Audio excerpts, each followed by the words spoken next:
नमस्ते। मैं डॉक्टर राजरानी सिंघल, नेचुरोपैथ एवं योग विशेषज्ञ। आज हम बात करेंगे एक विशेष आसन जो फ्रोजन शोल्डर के लिए बहुत ही लाभकारी है। इस आसन को किसे नहीं करना चाहिए। कंधों की अधिक अकड़न जकड़न होने पर इस आसन का अभ्यास थोड़ी सावधानी से करना है। वैसे तो ये आसन सभी के लिए बहुत ही लाभकारी है। इस आसन को स्कंद संचालन आसन इसलिए कहते हैं क्योंकि इसमें हम हमारे स्कंद मीन्स कंधों को संचालित करते हैं। इस प्रकार से इस आसन के निरंतर नियमित अभ्यास करने से हमारे फेफड़ों की शुद्ध ऑक्सीजन ग्रहण करने की क्षमता बढ़ती है, हमारी रक्त शोधन प्रणाली तीव्र होती है और रक्त संचरण प्रणाली बेहतर काम करने लगती है।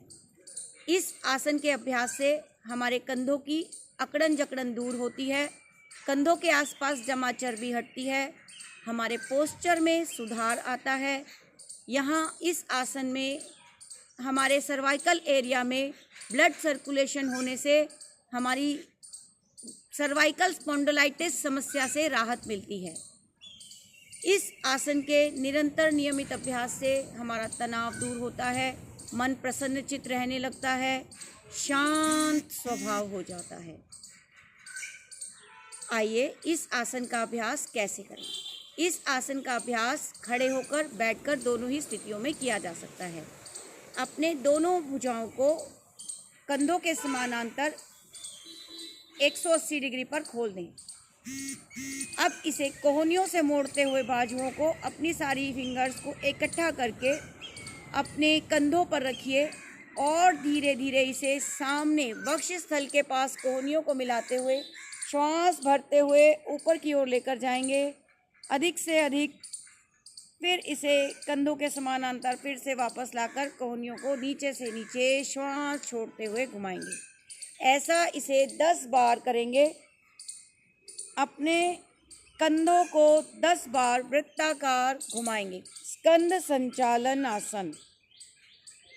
10 बार इसे घड़ी की सुई की दिशा में घुमाएंगे और 10 बार इसे कम से कम घड़ी की सुई की दिशा के विपरीत घुमाएंगे।